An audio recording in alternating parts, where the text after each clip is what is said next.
Welcome to Pretty Much Pop, a culture podcast, deconstructing Hollywood's propaganda machine and rebuilding it as a robot swan. Today's topic is TV show revivals. This is Mark Linsenmeyer. You may remember me from my time just graduated from college, playing with my band, studying philosophy, or perhaps from my new run, playing with my band, studying philosophy, with the added cast members of 70 extra pounds. This is Erica Spires, but an edgier, darker, more mature version. Don't worry, still safe for young viewers.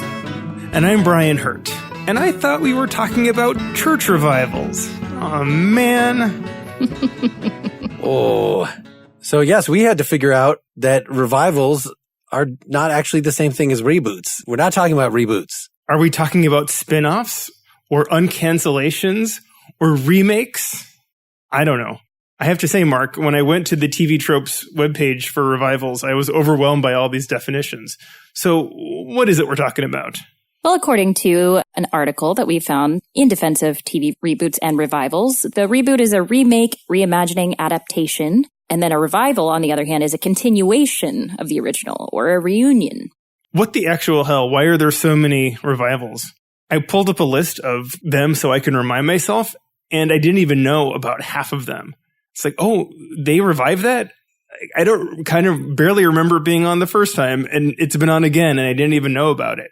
This is really a huge phenomenon. Do you normally get your TV viewing out of things like Netflix, Amazon Prime, Hulu, or do you typically go to network television and cable? Mostly streaming. The ones that were streaming, I was aware of, but the ones that were on network television, not so much. If there's not one out there thinking about it, at the very least, there's going to be an Alf reboot. That one I could not believe. Or will it be a revival? Will it be continuation? He's still living there, the same puppet with the grown-up kids that for some reason the brother and sister still live together or something. It all depends on whether the same hand goes in the puppet or not. We'll have to see. You know, Alf. Early memories, loved it. But I remember two things about Alf in particular. And one was an episode where he told the kids, wasn't it Brian? Was that the little kid? I could not tell you at this point. If I don't know, then nobody knows. And he said, you know, at midnight, I'm going to try to get out of here. Don't let me out of this cage. And like, no matter what I say and how much I protest, then Brian thinks that it's okay to let him out of the cage because Alf eventually like convinces him, I'm totally fine. I'm totally fine. I don't know why that one stuck with me. And the other one was where Brian in his school play was singing Asparagus. Asparagus, asparagus, you put it on your table. Wow. So Alf is a werewolf gremlin, and this was a musical? These are things that I did not know. I can confirm that it is Brian, and I'm going to call an audible here, and we're just going to do a show about Alf, because this is so good. I haven't seen it, but I think maybe not all the way through, but Erica can get us there. I can sing Asparagus all day long. You had some thoughts, Erica, on why we might have a hunger for this kind of thing? One of the things that I was thinking of, and then I happened to read about it in an article, so I will cite the article just so that everything's out there. My thought was, do we just love revivals because we're lonesome and these characters feel like old friends? I remember in college, there was a guy who was going through Buffy, and it was his, I don't know how many times, like going through the DVDs of Buffy. And the reason he watches it is because he gets so lonesome in college. He was like a freshman that year, and he felt like he was spending time with his friends. And so I just thought, yeah, I mean, as we get older, because the market for these revivals and nostalgia isn't necessarily the younger generation. It's typically the older generation. We may want the younger generation to watch it. Like I know one of my brothers watches a lot of revivals with his kids. So we have that nostalgic feeling. But I think it's also as we get older, we have fewer people just around us all the time. And it feels comfortable and familiar to have these people back in our lives. So that's a good way of slicing it. The reboots specifically are for the younger kids, right? Because there's a concept there, but if you have 90s production values, no way are the younger kids going to stand for that. So you better just freaking reboot it. Whereas the revival is, everybody in Twin Peaks is old now, but that's okay. I think the comfort is a big piece of it. When I eat meals by myself and I work from home, and I do eat by myself a lot, I'll watch TV shows I've seen before. Like I don't want to see a new show while I'm eating my lunch. I just want to have old input. Like I'll just keep rewatching Parks and Rec or something.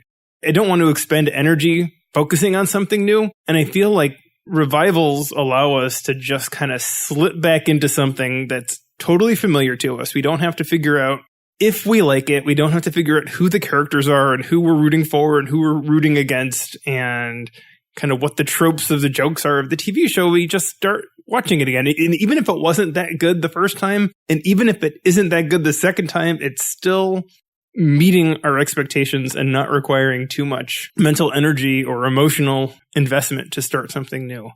I kind of feel that way about starting new podcasts. Every time I start a new one, I have to figure out if I like it and how I feel about the different people on it. That's what keeps me coming back to some of my regulars, even though they may not be ones I even like or love. And how about you, Mark? Yeah, so much of it just depends, when I was thinking about this, on what the nature of the show is. That what you're talking about with Buffy, it is a lot like hanging out. We've talked about this in the binging episodes, that if it's really plot driven, then a revival is going to have to continue that plot. There are good things about that. Maybe you felt like the plot was incomplete. I have the problem with X-Files, that preparing for this, forgotten that it had been revived. Like, I'd watched the first half of the revived season. There are only 6 episodes in it, but I'd only watched 3, and then I just drifted out. They were cute. I don't know. Just totally forgot about it. Was surprised that they're doing another season after that already, and just started watching it. I'm like, okay, insofar as the episodes are self-contained, monster of the week kind of things, like, yeah, that is feeling like you're slipping back into things, and having the old characters there is nice. But insofar as it is continuing the plot, like, wait, what the hell's going on? Like, you can give me a really long, recap, but if I don't remember any of the things that they're showing in the recap, I just feel like I shouldn't be watching this now. I guess if I really care, I should go back and rewatch, to kind of catch up to this point. But with a show like that, I just have no freaking idea. So with Buffy, I don't know how it would feel if it's like X-Files, that had that mix of monster of the week and ongoing thing, such that probably, it would feel comforting enough. But I don't know. Now, we have the possibility of getting political here a little bit.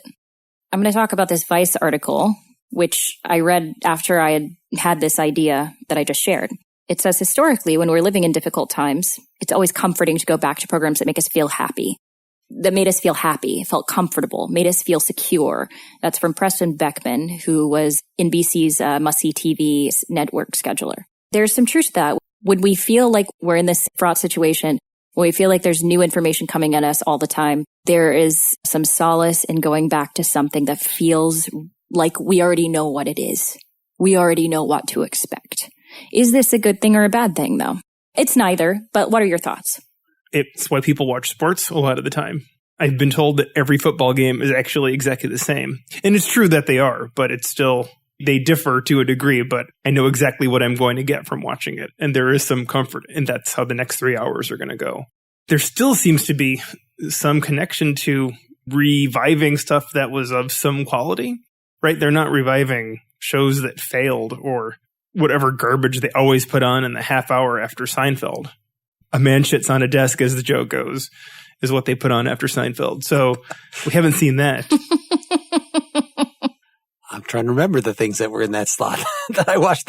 There is going to be a Mad About You continuation. I read about that. Is there going to be a Caroline in the City? Is there going to be, oh gosh. Something with Balky? Was it? I mean, they're not all zingers, right? Like, you have Full House was not a good series when it was on. It was a popular series, but I don't think it was critically acclaimed, and certainly Fuller House is not either. But you're right. There are a lot of them that are of some quality that I think our internet culture has said, hey, this was canceled too soon. What can we do about it? So there have been crowdfunding resources and a lot of public opinion going into what comes back. I had to listen to other podcasts to get the lowdown on some of these, since I'm not masochistic enough to actually watch Fuller House even for an episode. I think another thing, though, that was really interesting that I do want to bring up from that Vice article is that it also, going back to what made us feel secure and feel comfortable and happy at one point, say the 80s, might be a very different America than we have right now. I think we do have to be careful, especially in the realms of casting. When I was looking through the pictures, after reading what I'm getting ready to tell you, I looked at pictures of just revivals, new revivals. I look in image search, and it was just white, white, white. So Jeff Yang is the parent of Hudson Yang, who is from Fresh Off the Boat. He's a contributor to CNN Opinion. He said that revivals also have the problem of limiting diversity. It's not a coincidence that by mining the nostalgic past for retreads, you strip away decades of progress in diverse casting. That caught my eye as well, Erica, and it really rang true to me. It made me think about the series that, when we were kicking around the idea for this podcast, got me really kind of thinking about revivals and why I was excited to talk about them, which was the arguably revival reboot of The Twilight Zone that Jordan Peele is behind. I understand it's not a narrative where we're picking up with old characters, but we are keeping the form going of telling Twilight Zone stories, and that very much is a modern product, and it very much has Jordan Peele's fingerprints all over it. And it wouldn't surprise anyone who's seen his movies to know that some of those episodes really feel like they're in the same universe. But it really draws a stark contrast to all of these things that are described in that article about, the 80s really were very much token characters when they were minority characters, or they were minority characters with a vengeance. Asian and in your face about it, and not just a character who was a whole person and also Asian. And just seeing like the picture of when Roseanne came out, I think it was a picture of that and not the Connors. And there is one black girl, like a little black girl, and everybody else is white. So it does feel like we're going back to that tokenism. And I think that's an important thing. I'm not saying there's not, I'm a white actor myself. I'm not saying there's not space for white actors, because there certainly is. We all know that. But boy, I get a lot more excited now when I see something that feels like a unique story, something that's fresh and new and makes me think, rather than just something that I can just put on in the background and not really pay attention to. Yeah, of course, fresh insights. One kind of continuation we haven't really talked about is, would you rather see a continuation of an old show, or would you rather see a new show, but by the same creative team? I don't know that these are mutually exclusive, but I think there's a reason that Mrs. Maisel, the new Amy Sherman Palladino thing, is like a much bigger deal than the Gilmore Girls reintroduction or, continuation. I agree. I think Maisel was such a fresh feeling, but it still definitely felt like Amy Sherman Palladino. But it was far more of a success for me than the Gilmore Girls revival was. Yeah, likewise. And I was thinking about that today, tied to this idea of whether revivals are most successful when they are reviving shows that ended too early. Do shows end at the right time? Do they go on too long, or just sort of hit the right amount of episodes, whether it's one or two or whatever? Or do they maybe finish too early sometimes? And that really is what gets a revival going. I'm a kind of a guilty pleasure fan of the Danny McBride shows. His last recent couple on HBO, he had a show called Vice Principals, which isn't great, but it was kind of a guilty pleasure. And it only went 2 seasons, and that was just about right. It didn't need to go any longer. But he's right back at it with the new show called The Righteous Gemstones, which we have to talk about at some time because it's my new favorite show. It's almost like vaudeville, because it's the same cast of characters from Vice Principals, all just doing different roles. And so let's reconfigure these people to be horrible in a slightly different way, in a different setting, and say something new, rather than keeping a series going way longer than it needs to. And then you have the Michael Schur, who does The Good Place, previously did Parks and Recreation and The Office. Like, to me, that actually is more exciting to see that the showrunners are behind that. It really is weird to be a fan of showrunners now. Like, it didn't even occur to me when I was younger. Like, oh, I like that star, or I like that whoever. But now I'm following people who run shows to know that I'm going to want to watch something that they did.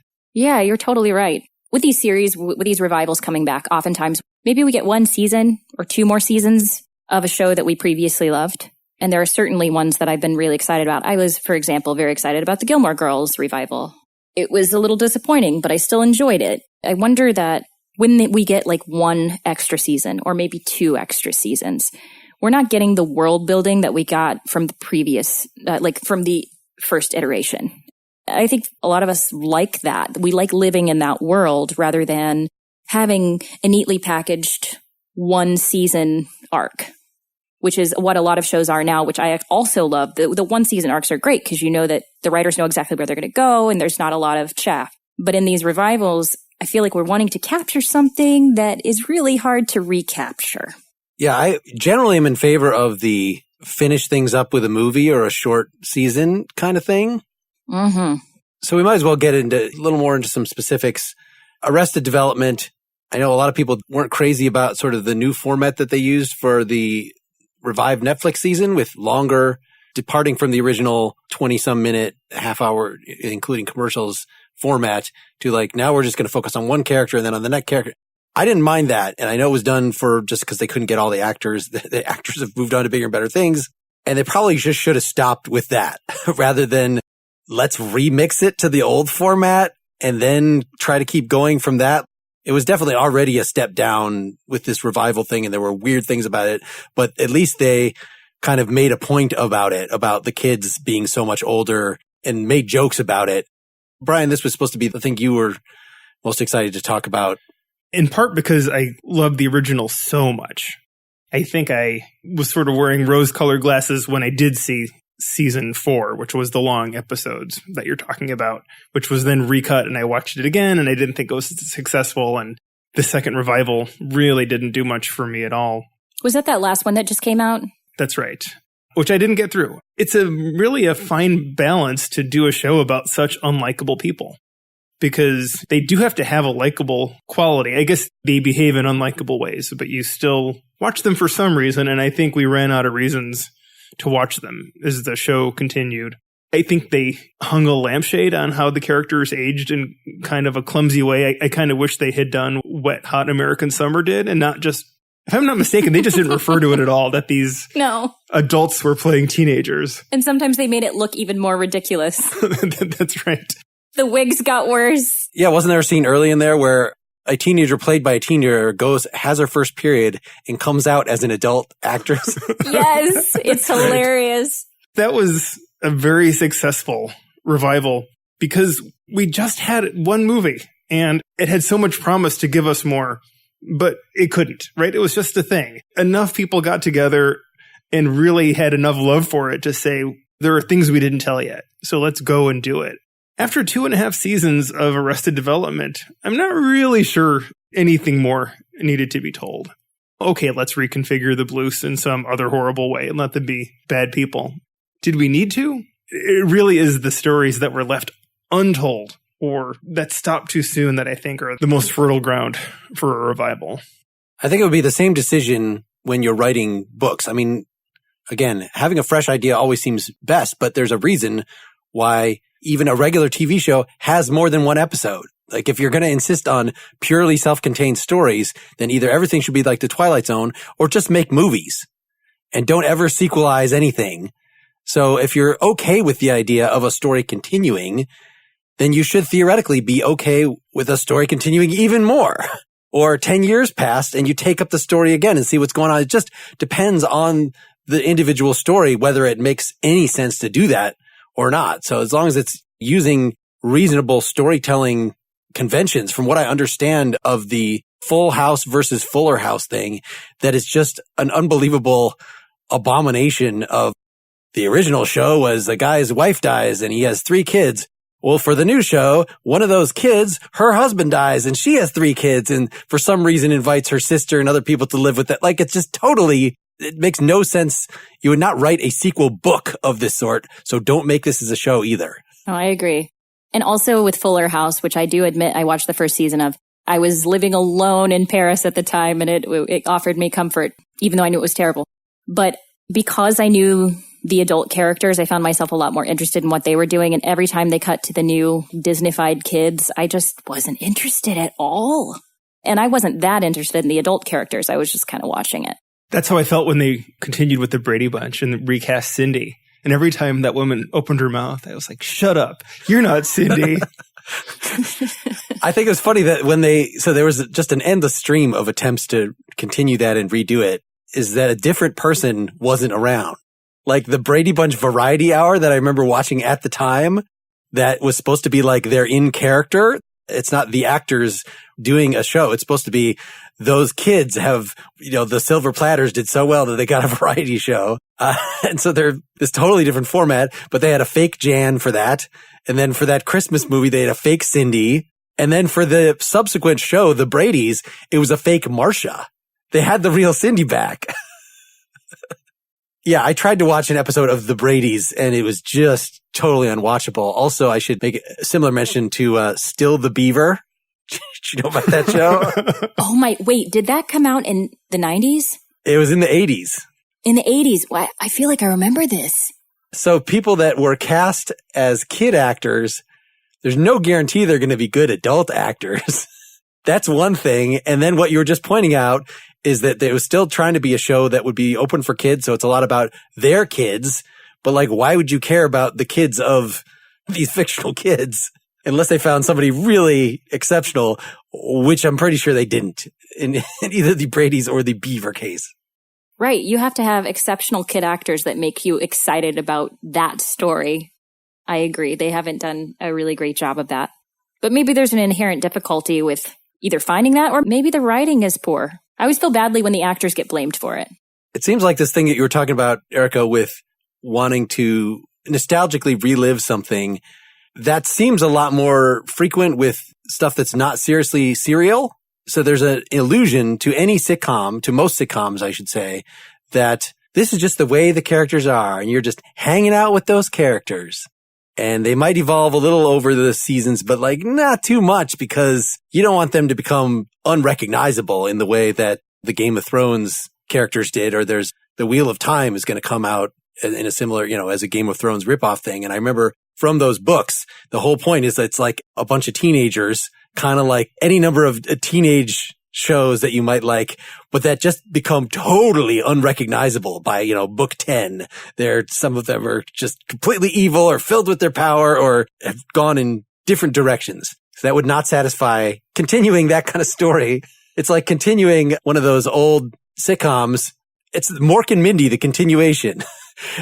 Except Mork is dead and Mindy and her family are sad about it. And they just have a whole season about that. Would you like to see that revival? No. I feel like we have a similar problem with character arcs with all the shows. Like, I'm straying away once again from revivals, but all the multiverse stories that are happening across all the genres. I like that for a time, and then I get really tired of it. And maybe it's because I want to feel tied to a character, and I can't do that because it keeps changing so drastically, and I can't get a hold on it. What do you guys think of that? What do you mean? Like the multiple arrows and the different DC iterations? Right. So I was thinking The Flash. I was thinking, because I used to watch a lot of that, and I really loved the idea of the multiverse. It's not that I didn't like the show anymore. I just kind of lost track of it. Just like Star Trek and the Mirror Universe, right? Sometimes I'm just like, I just want to follow one character. Why do I have to follow that one character, but in multiple forms? I feel like maybe there's an emotional tie that's lost. Similar to when we try to follow characters from revivals who have changed completely. You see, I think there's something to that, Erica, and it's maybe my ignorance of some of these revivals is actually willful, that I am maybe not even seeking some of them out because if I don't watch them, they can't pollute my memory of how I remember something being the first time. Like, seriously, I walked out of Back to the Future 2 just like wishing I hadn't seen it. Like, that didn't happen. If I never saw this movie, then Marty McFly sneaking around Marty McFly in episode 1 like wouldn't have been a thing, but it is now because I saw it and I want to forget it. Kind of like how I felt about the sequel to Kill a Mockingbird. So like, that's not Atticus Finch. Like, that's someone else. This is fan fiction. So if you don't watch these revivals, then it ends where it ended in the 80s or the 90s. And you can just be happy with your knowledge of, well, I guess that's how X-Files ends. Or it was, maybe I saw that movie that made no sense and that's how X-Files ends. So I guess it's got to end somewhere. My husband said one of the funniest things he ever heard me say, or one of the things that made him love me the most, was when I said something about, the 3 Indiana Jones movies. And he said, Erica, there were 4. And I go, no, 3. I believe if you look on the spines of them, isn't Raiders of the Lost Ark like 20 or something? Because it was another one of those George Lucas. So the Young Indiana Jones Chronicles all count. Oh, man, I hadn't thought of that. They retconned the title of the first one to be Indiana Jones and the Raiders of the Lost Ark. It's like, come on, man. I remember what I remember. Don't give me that. So I don't mind world building in general. And I think that is what makes it worth, when you're talking about stories untold, like what else is going on in this universe? I'm thinking about spin-offs here. Babylon 5 was one that had the opportunity to have a movie or come back in some way. And Michael Straczynski that ran it was like, one of the main actors is dead.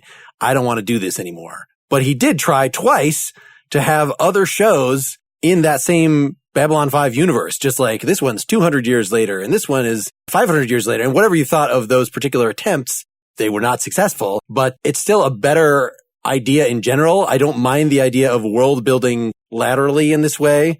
And so I see some of the time travel stuff as actually more like that. Like, you didn't know that while Marty McFly was doing on this, just behind the bushes, something else was going on, also involving Marty, because that's just the way reality is. It's multifaceted. You could always revisit some situation through a time travel or some other recontextualization to say more about it.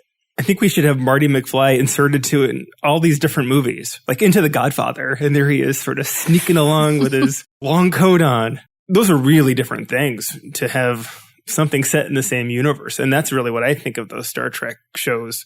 You know, there's a big difference between Discovery, which is set so much earlier than this new Picard series that's coming out, which really does feel like a bit of a revival to Next Generation. I mean, it's the same character and presumably a character arc that we've been following for some time now. Presumably. We don't know, like, really what his role is in this. But I just don't even remember, like, there were a bunch of movies with Next Generation people in it, and what was his status by the end? I'm pretty sure Kirk was dead, but was he retired? You know?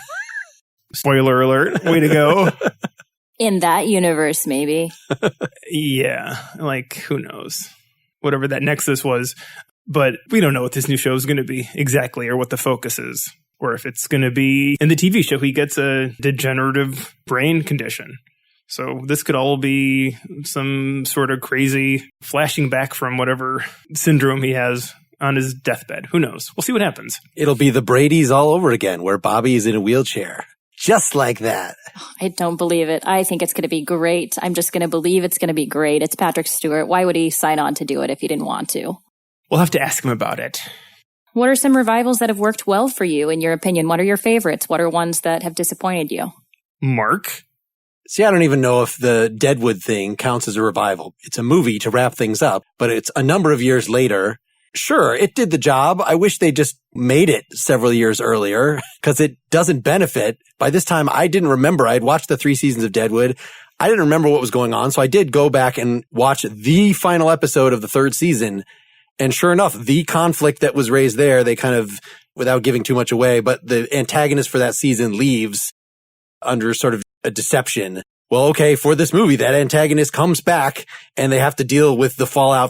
It was satisfying in that it brought back this whole very elaborate, that's the whole reason they stopped. It was just too expensive to have this ensemble of great characters working in this highly designed environment for that much longer. It wasn't popular in the way that Game of Thrones was, that they could just throw endless money at it.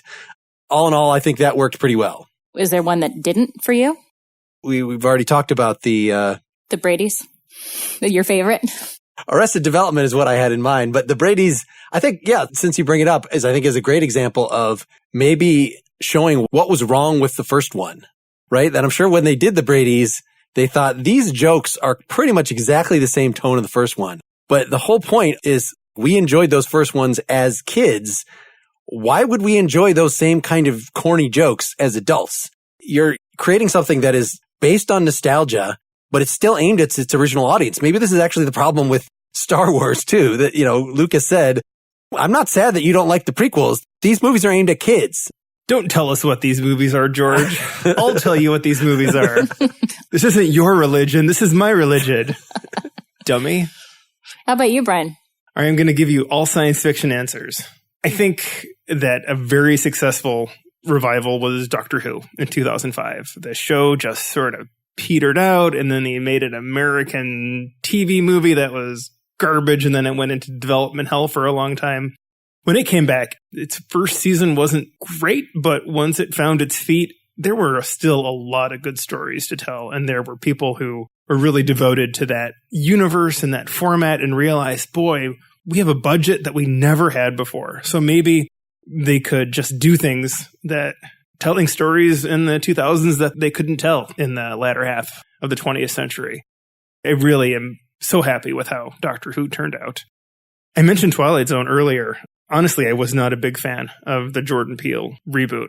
I think it's trying pretty hard to be culturally relevant, but still the Twilight Zone. And I think the Twilight Zone is kind of played out. If anyone asked me what I thought of it, I would tell them to go watch Black Mirror.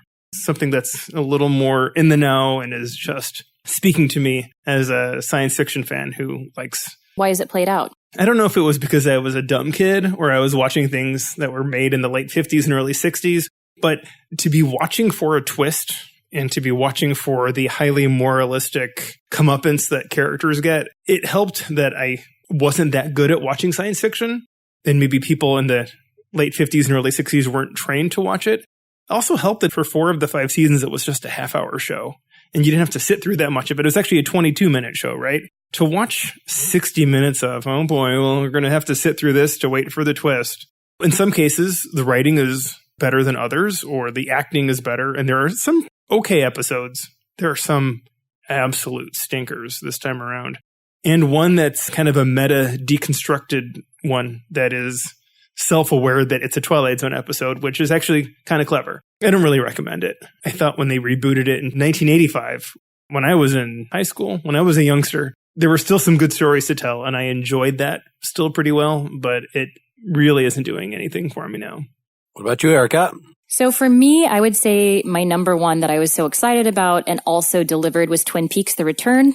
It wasn't without its faults, in my opinion. There were times when I was definitely very frustrated and I wanted more answers, but that's exactly what the original was as well. So would I have been satisfied if it wrapped everything up? Probably not. Looking back on it, boy, that was a fun journey. And also, episode 8 of Twin Peaks: The Return was just something like I had never seen on television before. I was speechless afterwards. So for me, David Lynch did an amazing job of finishing up the series, or at least for now, maybe the way he intended to, that he wasn't able to when the series was originally on. Was it canceled the first time, or did it come to an end?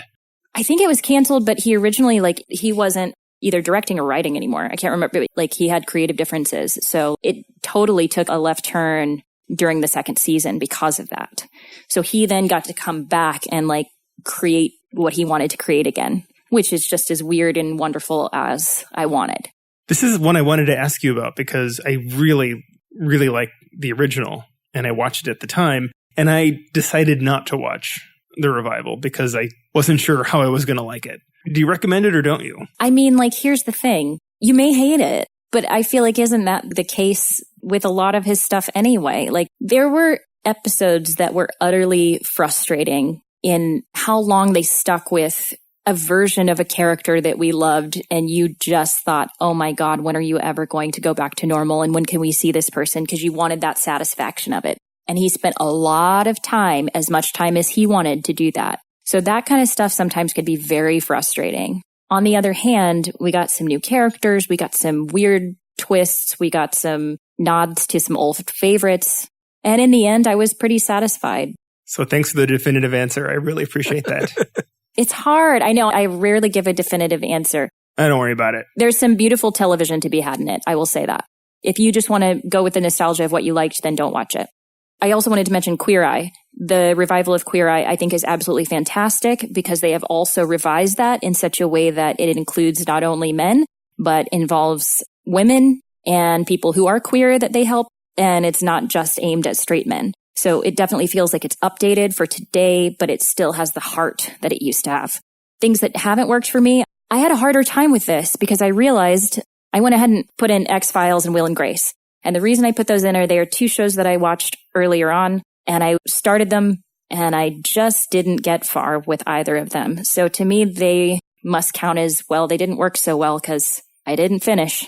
And I think it's maybe because it felt too much... I don't know, I got bored with X-Files, and then with Will and Grace, it just felt like the same thing. Well, it didn't feel timely anymore. For Will and Grace, I'm going to defer to this other podcast that I listen to, Remakes, Reboots, and Revivals. It's a man and a woman, both of whom are gay.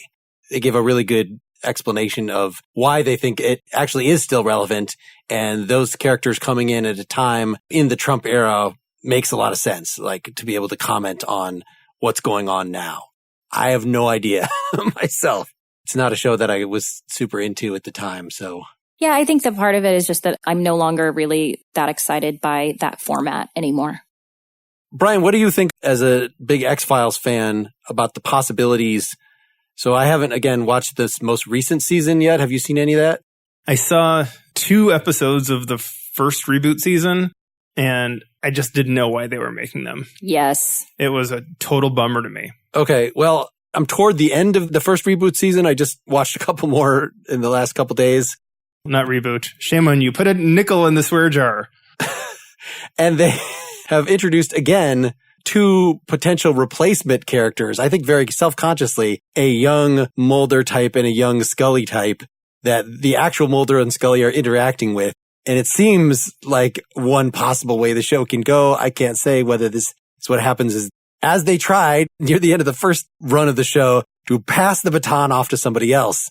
It feels like X-Files should be the kind of show that it's just not essentially about these investigators, that it's about exploring all the weird, crazy stuff. And so if they could just get away with doing this and establish these new, then this is something that could run for generation after generation.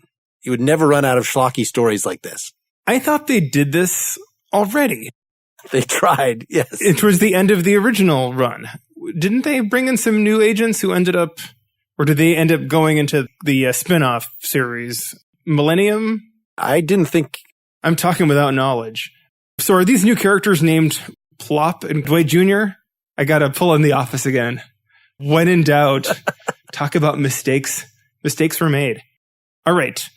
I want to know what shows you guys would like to see revived. And no going towards anything that actually is already. So no Breaking Bad, whether you want it or not, it's happening. So what do we have? As I rethink now, I think because of the aliens and Mork and Mindy, they age backward. So if they had a kid who could do a Robin Williams impression, he would be the new Mork. And then his child Mirth, who is Jonathan Winters, who's also dead, if they got a 30-year-old, some Jonathan Winters type, there you go. There's promise for you. Sneaking around in the background of the Benjamin Button story. Yes. So that's a terrible idea. What's your terrible idea, Erica? Mine is, I'm sure, a terrible idea, but I was so sad at the ending of Ally McBeal, and I thought it was at least the last season that just wasn't very good at all. And I think it was primed to end with Robert Downey Jr. and Calista Flockhart's characters getting together. And then he got arrested, and then they couldn't do it. And so then they threw in John Bon Jovi, and then they had this plot twist where she had a daughter, but didn't know she had a daughter. It was awful. And I would really like for them to be able to fix that. But then again, who knows with all those characters? It's been a while. It'd be a very awkward revival, I think. I had no idea that's where that show went. Oh, yeah. I think I watched that with my wife into that, but I know at the point where the original romantic lead gets brain cancer, right. No, that was the shark jumping of that show, as far as I was concerned. The show I want to see revived is actually on right now, and I want to see it revived in a decade. What? Or maybe 15 years from now. I understand that we're not getting any more Fleabag, that Phoebe Waller-Bridge is done with it, and she gave us 2 seasons, and I want to see that character when she's older and has gone through some stuff and has a new 6-episode thing that happens in her life. But I don't want to see it now. I want to see it years and years from now. So that's not my terrible idea. That's my brilliant idea. Good choice. And they'd have to rename it because her self-esteem would not be so low, perhaps, at that point. Or it could be worse. God knows what they'll name it. Old Fleabag. Well, that's probably enough, don't you think? Yeah, I think we squeezed out a lot of info on that. Maybe this topic will be revived at some later point, but this is good. Thanks, folks. We're going to switch over to our talk just for the supporters. So long, everybody. Bye. So long, or is it? Pretty Much Pop is part of the Partially Examined Life podcast network. Please visit partiallyexaminedlife.com. And it's also presented by openculture.com. Get more Pretty Much Pop at prettymuchpop.com. Get bonus content for every episode, and you get to hear the episodes in advance of everyone else at patreon.com/prettymuchpop.